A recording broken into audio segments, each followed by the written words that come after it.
Pandian stores அடுத்த வர எபிசோடில் பார்த்திங்க அப்படின்னா ராஜ் பார்த்திங்க அப்படின்னா எக்ஸாம் எழுதுறதுக்காக சென்னை போகிறாங்க. அதே மாதிரி மீனாவும் பார்த்திங்க அப்படின்னா ஏதோ அவங்க வேலை விஷயமா 5 நாள் சென்னை போகிறாங்க. இதனால் பார்த்திங்கன்னா 2 பேருமே ஒரு இடத்துக்கு போகிறோம். சரி அத்தையும் கூட்டிகிட்டு போவோம், கொஞ்சம் சுற்றி பார்த்துட்டு வரலான்னு சொல்லிட்டு கோமதியை கூப்பிட்றாங்க. கோமதியும் பார்த்திங்க அப்படின்னா பாண்டியன் வந்து போயிட்டு வா அப்படின்னு சொல்லவும் அவங்களும் பார்த்திங்க அப்படின்னா சரி நானும் வரேன்னு சொல்கிறாங்க. இதுக்கப்புறம் பார்த்திங்க அப்படின்னா இந்த மாதிரி மீனாவோட அம்மாவுக்கு பார்த்திங்க அப்படின்னா மீனா வந்து இந்த மாதிரி சென்னை போகிற விஷயம் தெரிஞ்சு வெளியெல்லாம் தங்க வேணாம், எங்கள் அண்ணன் வீட்டிலே தங்க அப்படின்னு சொல்லி ஏற்பாடு பண்ணுறாங்க. அதுக்கப்புறம் சரி அப்படின்னு சொல்லிட்டு அவங்களும் ஒத்துக்கிறாங்க.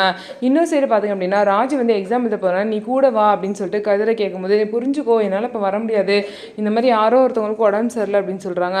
இந்த மாதிரி வந்து அவங்க அப்பாவுக்கு உடம்பு சரின்னு சொன்னால் ராஜ் ரொம்ப கஷ்டப்படுவாங்கன்னு சொல்லிட்டு சொல்லாமல் வேறு யாருக்கும் உடம்பு சரியிற மாதிரி சொல்கிறாங்க. ஆனால் இதனால் ராஜ் வந்து இப்போல்லாம் நீ என்னை விட்டு விலகி போகிற, முக்கியமான இது கூட என் கூட வரமாட்டேன்னு சொல்லிட்டு கோச்சு சரி அப்படின்னு சொல்லிட்டு கதிரும் புரிய வைக்கிறாரு. அதுக்கப்புறம் ராஜி பார்த்திங்க அப்படின்னா எக்ஸாம் எழுத போகிறனால அவங்க அப்பா அம்மா ஆசீர்வாதம் வேணும்னு சொல்லிட்டு அங்கே போயிட்டு அவங்க அப்பா அம்மா எல்லாருக்கிட்டையும் காலையில் விழுந்து ஆசீர்வாதம் வாங்குறாங்க. அவங்களும் சந்தோஷமாக நல்லபடியாக போய் எக்ஸாம் எழுதிட்டு வான்னு வாழ்த்துறாங்க.